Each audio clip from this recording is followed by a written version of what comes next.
Fonder une famille, c'est du bonheur, des joies, des doutes et des combats qui sont propres à chacun et qui soulèvent beaucoup d'interrogations.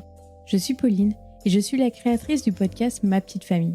Dans ce podcast, vous écouterez des récits singuliers, authentiques et inspirants de parents qui partageront leur histoire, du désir de fonder leur famille au quotidien avec leurs bambins.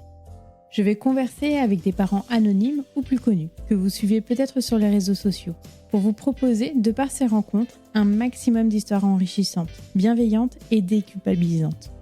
Vous retrouverez tous les 2e et 4e vendredis de chaque mois un nouvel épisode. Pour suivre l'actualité du podcast, des invités et de ma vie de maman, rejoignez la communauté Ma Petite Famille sur Instagram. Et si vous aimez les épisodes, je vous invite à laisser une note de 5 étoiles sur votre plateforme d'écoute privilégiée et avec un petit commentaire.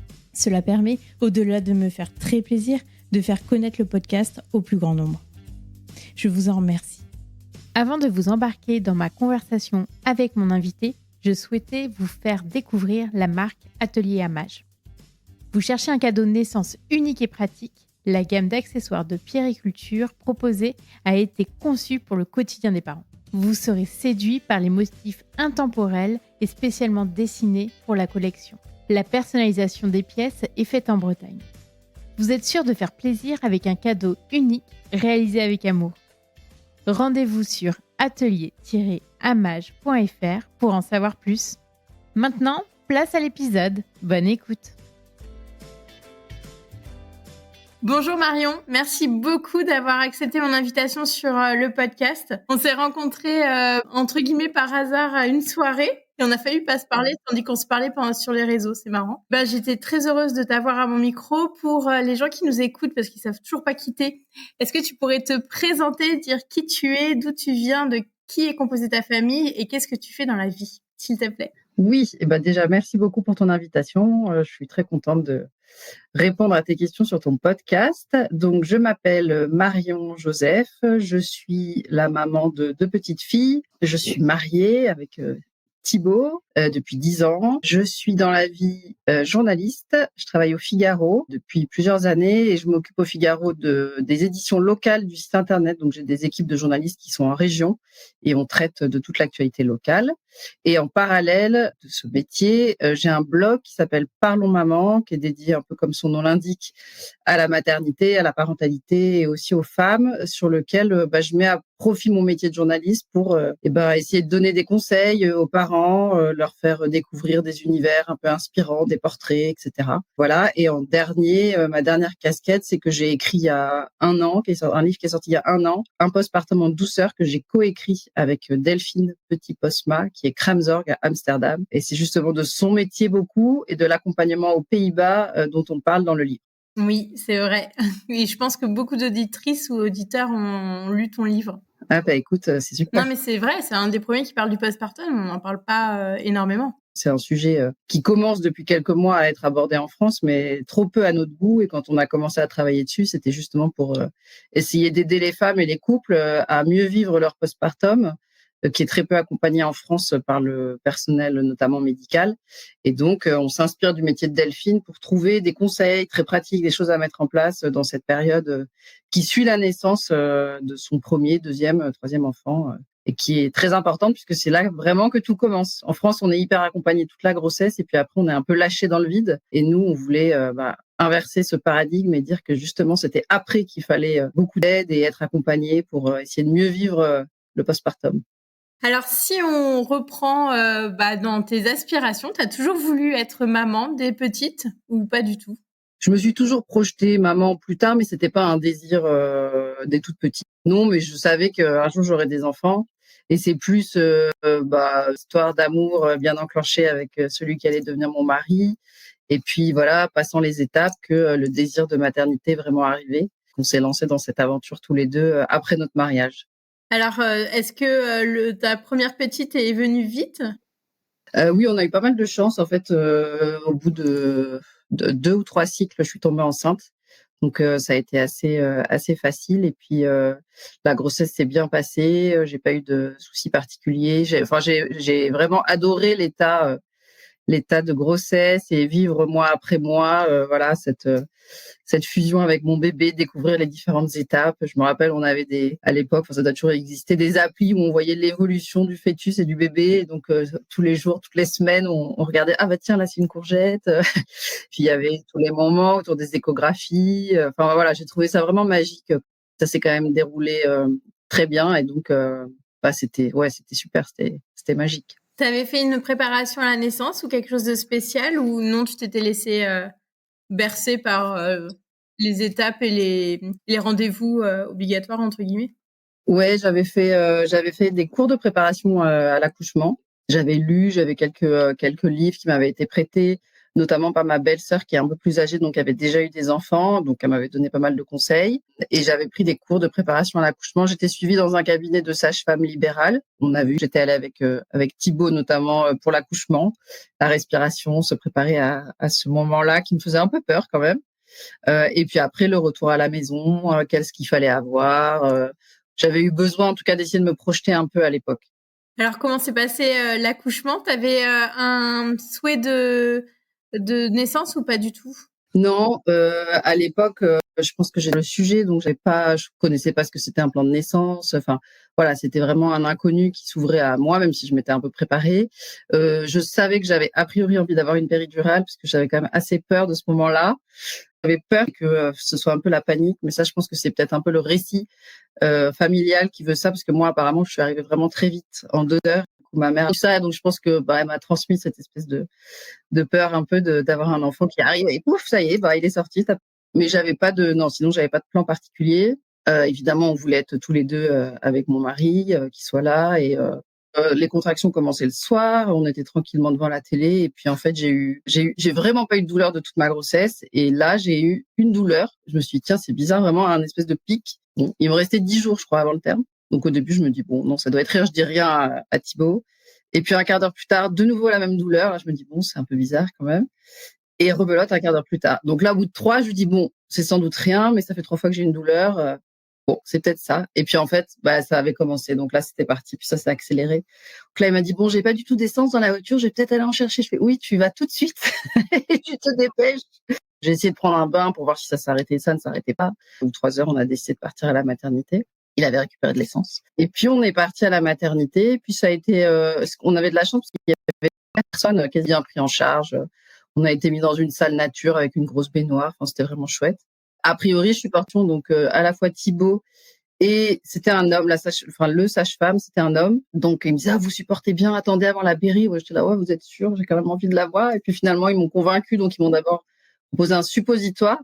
Donc je me rappelle au début ça allait et puis en fait au bout de je sais pas un quart d'heure, je me suis tournée vers Thibaut, j'ai dit maintenant tu le rappelles tout de suite, je veux la péridurale, j'en pouvais plus.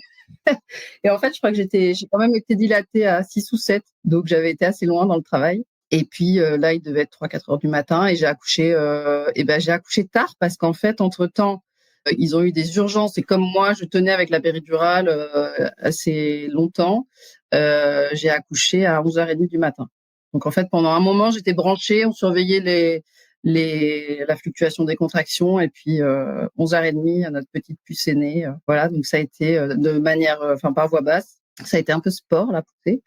Je me rappelle qu'ils ont appelé en fait, la sage-femme m'a dit, bon, maintenant, il va falloir la sortir, ça fait commencer quand même c'était long, en fait. Elle descendait, puis elle remontait, elle descendait, elle remontait. Elle m'a dit, bon, maintenant, il faut que vous y alliez, parce que sinon, c'est le gynécologue qui va intervenir. Et alors là, je me suis dit, ah ben, c'est pas possible, je veux pas, ni forceps, ni ventouse. Je te conseille d'y aller là. Franchement, si tu peux, pousse de toutes tes forces. Parce qu'il avait vu je crois que c'était les forceps qu'il préparait. Donc, en fait, je me suis mis dans pousser. Et ça, du coup, elle est sortie. Mais j'étais tellement concentrée sur mon effort que je savais même pas si le gynéco était intervenu ou pas. En fait, finalement, non, c'est moi qui l'ai sortie avec la sage-femme. Il n'y a pas eu besoin d'intervention. Mais du coup, Louise, mon aînée, était un peu shootée. Donc, ils l'ont vite emmenée parce qu'elle a eu du mal à respirer au début. Mais c'est vite revenu et on l'a vite eu avec nous. Super. Et alors, comment ça s'est passé ces premiers instants, tous les trois?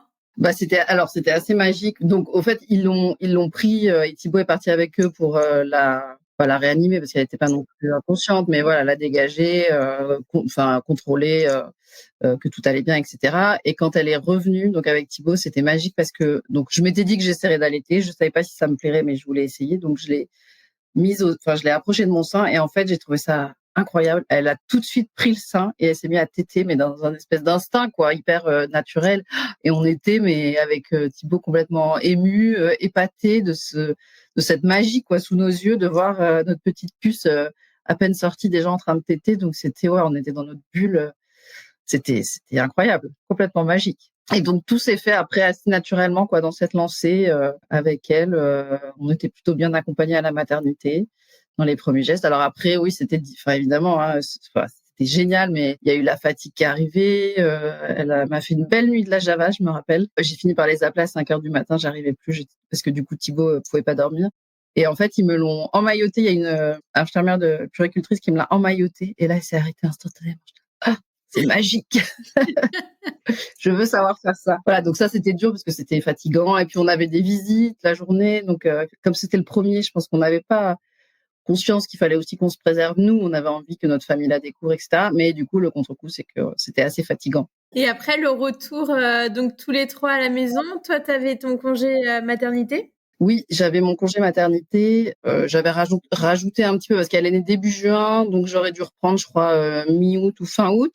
Et j'avais rajouté le mois de septembre pour être tranquille et rentrer à la crèche début octobre. Et moi, je reprenais dans la foulée. Et ben, c'était vraiment une super période, quoi, l'été. Moi, je trouve quand on a un petit bébé.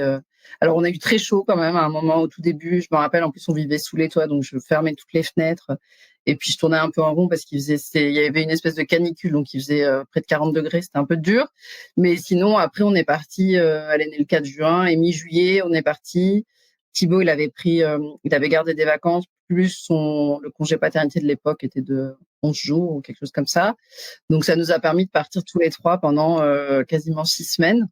Et la reprise, comment ça s'est passé? L'organisation avec ta puce? Eh ben, on avait une place en crèche, donc ça, c'était super chouette. Tôt le matin, donc c'était Thibaut qui l'a déposé au Figaro. Je commençais à 7 heures du matin.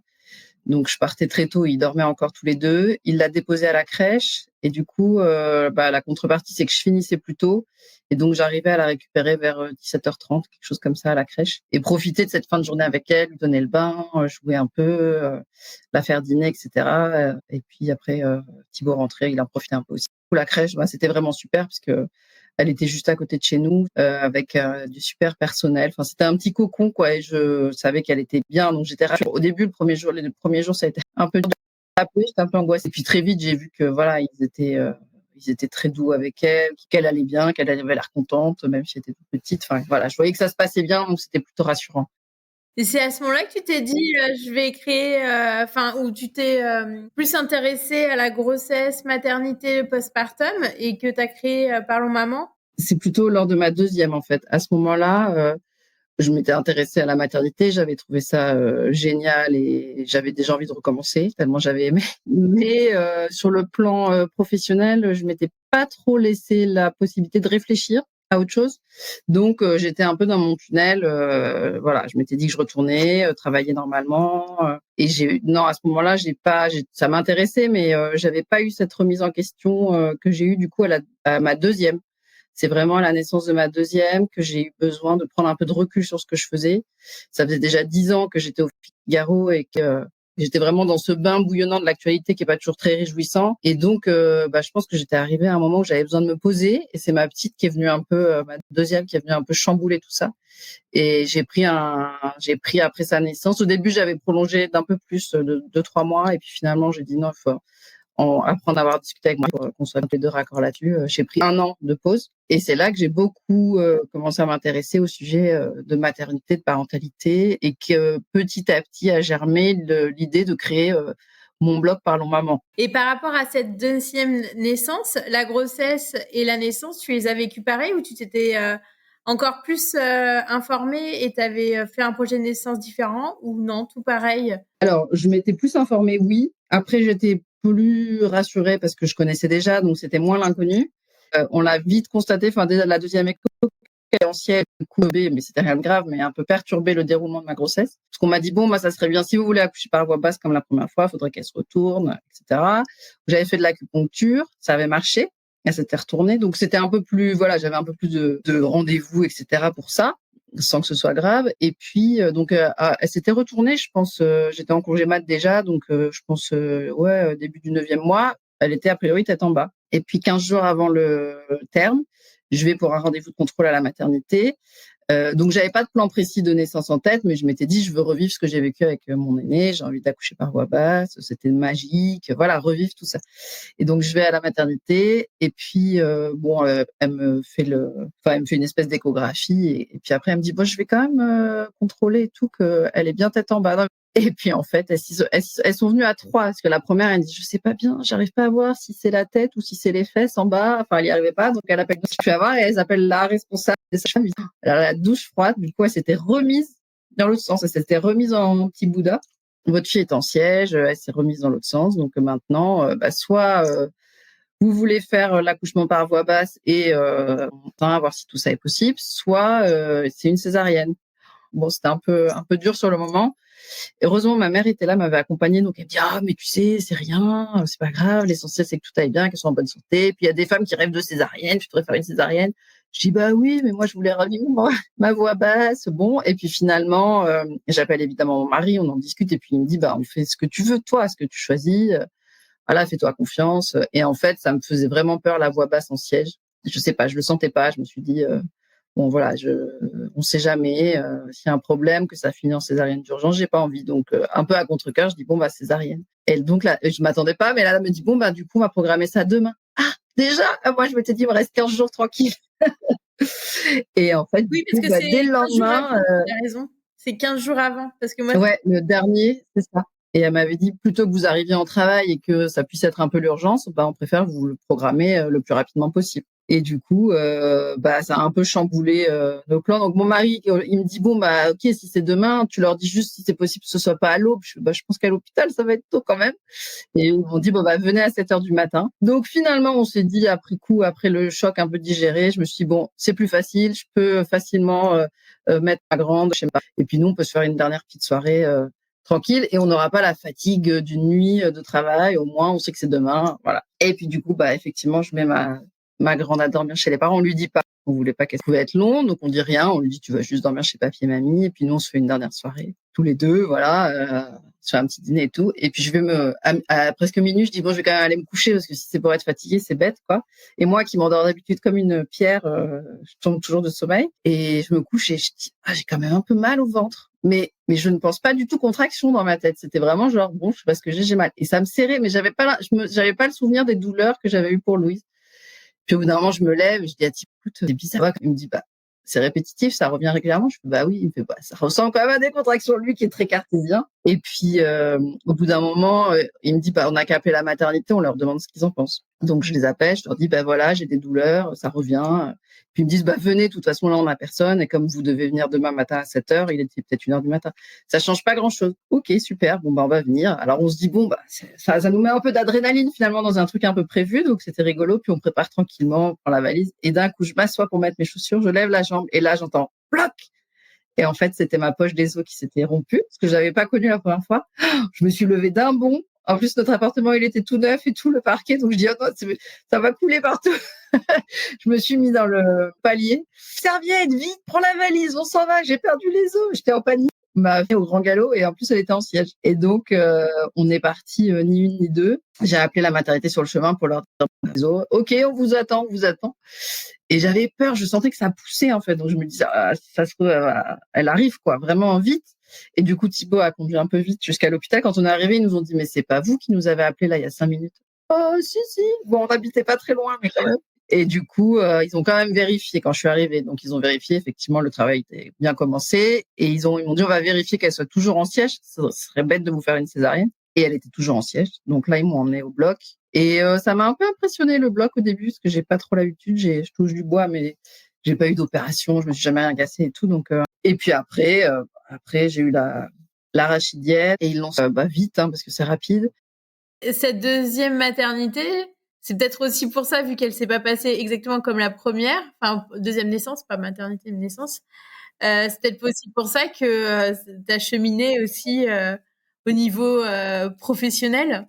C'est possible, ouais. Et plus, ouais. Bah, j'ai eu envie de prendre le temps, du coup, après ça, de profiter d'elle, de profiter de mon aîné, de profiter de mon mari et de marquer une petite pause, en fait, dans ma vie assez trépidante au Figaro et de m'intéresser davantage aux questions maternité, parentalité, lire beaucoup de choses, écouter des podcasts.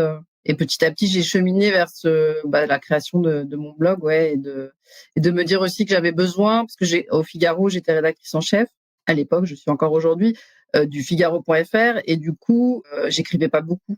Et ça me manquait énormément. Et c'est comme ça qu'est venue cette idée de se dire, voilà, qu'est-ce qui me manque dans ma vie, qu'est-ce qui m'intéresse aussi au dehors de ce que je fais au Figaro, et comment je pourrais allier les deux. Et en fait, voilà, écrire sur des sujets qui me tiennent à cœur, avoir mon espace aussi d'écriture et choisir mes propres sujets, et essayer aussi d'aider à mon échelle d'autres parents qui peuvent traverser des choses comme je les ai vécues ou pas, mais en tout cas essayer d'apporter une aide concrète avec des interviews, des conseils de spécialistes, etc. à travers ce blog et mon compte Instagram.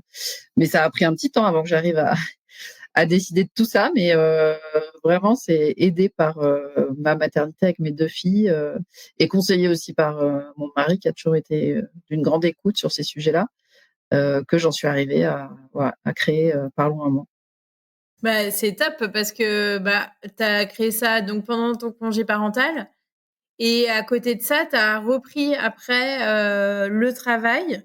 Tu as un peu bifurqué aussi dans ton travail, ça t'a fait un peu changer.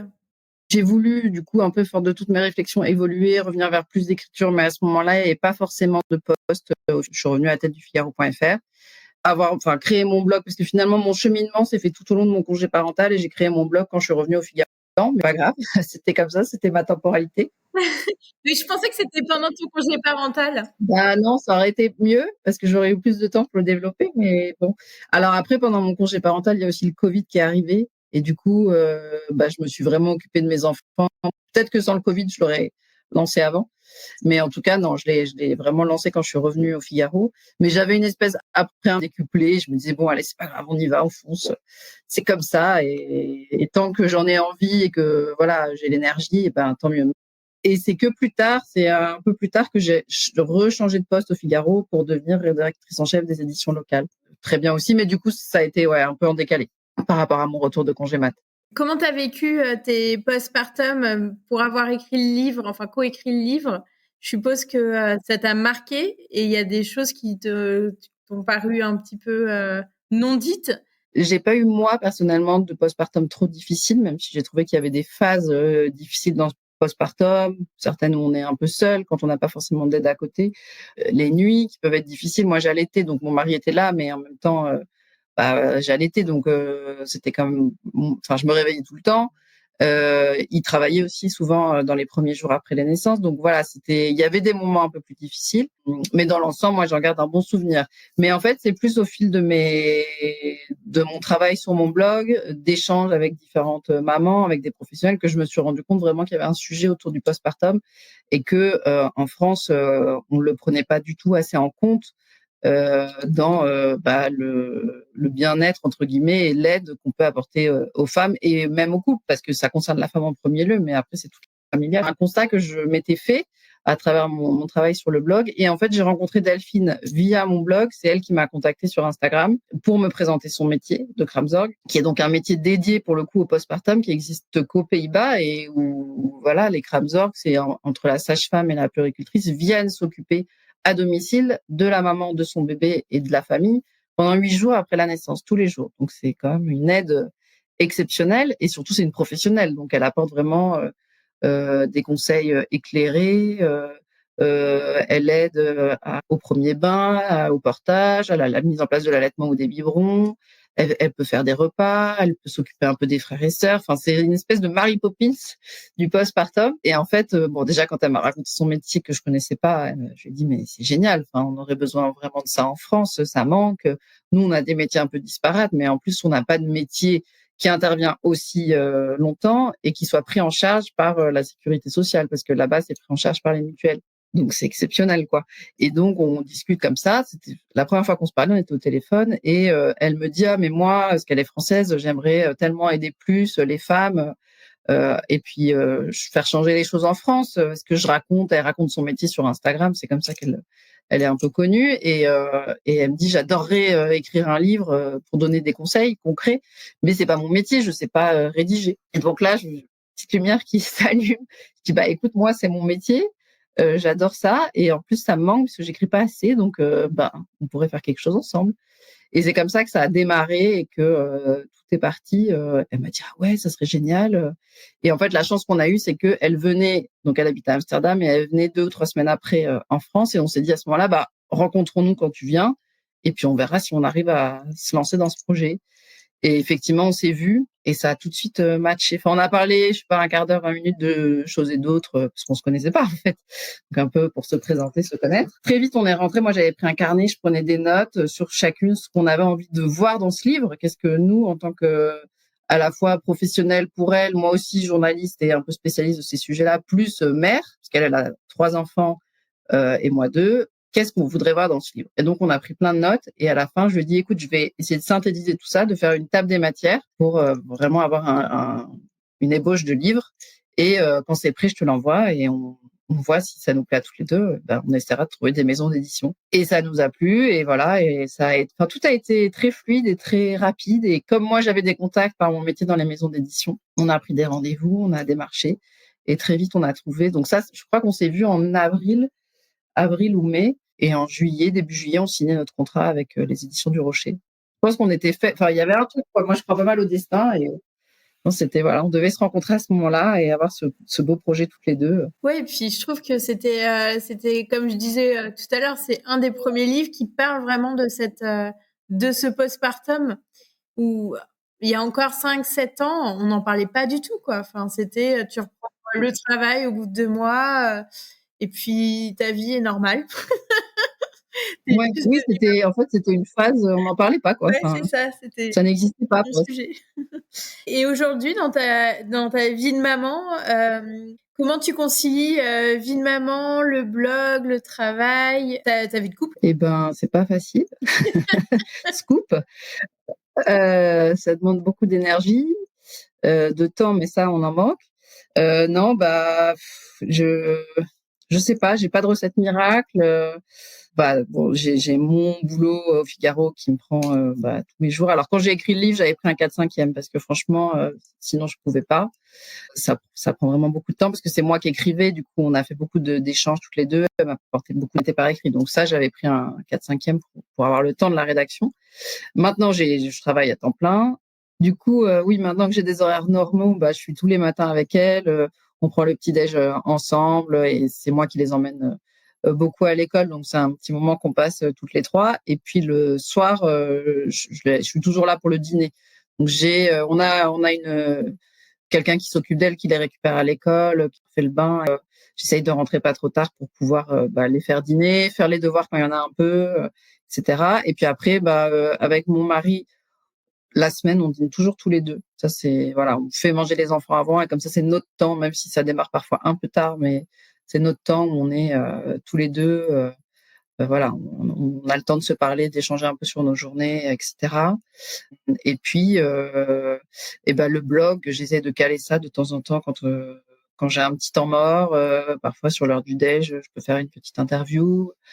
J'écris le soir ou le week-end, mais j'essaye que ça prenne pas trop de temps sur la vie de famille, quoi. C'est surtout ça, en fait. C'est quelque chose de passionnant. J'allais dire, c'est un métier passion. Bon, le blog, c'est pas vraiment un métier, mais c'est quelque chose qui me plaît beaucoup, mais faut pas que ça prenne le pas sur tout le reste non plus. Je sais que je passe déjà beaucoup trop de temps sur mon téléphone, j'essaie parfois de couper un peu et de le faire à des moments où ça empiète pas sur la vie de famille, quoi. Mais j'ai pas trop de recettes miracles. C'est pas facile de trouver l'équilibre. Et par rapport à ce blog, toi, c'est quoi ton aspiration? Rester comme ça ou le faire grandir? Sachant que quand même, il est très très fourni. Enfin, je trouve que même les interviews que tu fais et tout, c'est un boulot qualitatif. Et puis, il y en a beaucoup. Enfin, quand on le voit, vous pouvez retrouver des informations sur la grossesse, des témoignages de maman, des informations sur des sorties, etc. C'est très, très complet. Merci déjà, c'est gentil. J'essaie, c'est vrai, d'y mettre beaucoup d'infos. Alors, j'ai un peu levé le pied par rapport à avant parce que quand j'ai lancé, je m'étais vraiment fixé l'objectif de faire un article par semaine, ce que je ne fais plus parce que en fait, c'est énorme. J'ai vraiment pas le temps. Donc là, je fais plus au compte-gouttes, ça dépend, un article par mois, parfois 2, enfin ça dépend un peu. J'alimente par contre plus mon Instagram, ça c'est sûr. Et l'objectif, c'est j'ai pas un objectif précis, mais c'est sûr que j'ai envie de continuer à le faire grossir et de voir un peu où il peut m'emmener, sachant que quand je l'ai créé, j'espérais pas du tout, en tout cas aussi vite, que ça me permette d'écrire un livre, qui était pour moi un peu un rêve de toujours d'écrire un livre. Et en fait, au bout de seulement quelques mois, on écrivait avec Delphine. Donc je me dis, voilà, j'ai envie de le continuer parce que déjà, ça m'enrichit moi personnellement de rencontres, d'échanges avec des gens passionnants comme avec toi. Je trouve que tous les jours, je découvre des nouvelles choses sur cet univers de la parentalité qui est très vaste et dont on n'a pas fini d'explorer tous les champs. Donc j'ai envie de continuer dans ce sens-là. Et puis j'ai l'impression que effectivement le travail que je fournis aide des parents, des mamans. J'ai souvent des retours, des messages. Donc je me dis si ça peut servir à un certain nombre, tant mieux. Et puis on verra. Tant que j'ai la passion et l'envie, je continue. Et puis peut-être que ça me fera déboucher sur quelque chose de plus concret ou un autre livre. J'espère, mais en tout cas, je le fais toujours avec beaucoup d'entrain. Et même parfois, j'ai envie de faire plus, mais j'ai pas le temps. Donc peut-être qu'un jour, j'aurai plus de temps et j'en ferai encore plus, je sais pas. Et là, vous avez le souhait de rester à 4 ou vous souhaitez agrandir la famille ou vous savez pas? C'est une bonne question. Difficile pour moi. Moi, comme je t'ai dit au début, à partir du moment où j'ai accouché de ma première, je me suis dit on y retourne, on recommence. À la deuxième, je me suis dit la même chose. Et je me dis toujours que j'aimerais agrandir la famille, mais en même temps, on a un bel équilibre tous les 4. Mon mari, il a un peu moins cette envie, donc on est plutôt bien à 4. Après, pareil, je me dis, on verra, peut-être qu'on va se réveiller un jour et dire allez, on y va. Ou pas. Donc je laisse pas la vie en décider parce que c'est pas vrai, mais en tout cas la porte ouverte. Pour l'instant, c'est pas complètement tranché, on va dire. Qu'est-ce qu'on peut te souhaiter pour la suite? Encore plus de lecteurs, de lectrices et d'autres chouettes rencontres, d'autres belles histoires à raconter, parce que moi, c'est ce que j'adore aussi, raconter l'humain et ce qui se cache derrière les histoires, les marques, les personnes qu'on peut entendre, etc. Des belles histoires à mettre en avant et qui aident les autres. Merci beaucoup, Marion. C'était top. Et puis, j'invite tout le monde à aller sur ton blog Parlons Maman ou sur ta page Instagram du même nom, Parlons Maman. Merci. Merci beaucoup, Pauline. C'était un plaisir. Si vous entendez ce message, c'est que vous avez écouté l'épisode jusqu'au bout. Et je vous en remercie grandement. Je vous invite à me laisser un commentaire pour continuer les échanges et à mettre la note de 5 étoiles si l'épisode vous a plu. Cela contribue à augmenter la visibilité du podcast sur les plateformes. Merci beaucoup de votre soutien et à bientôt pour le prochain épisode.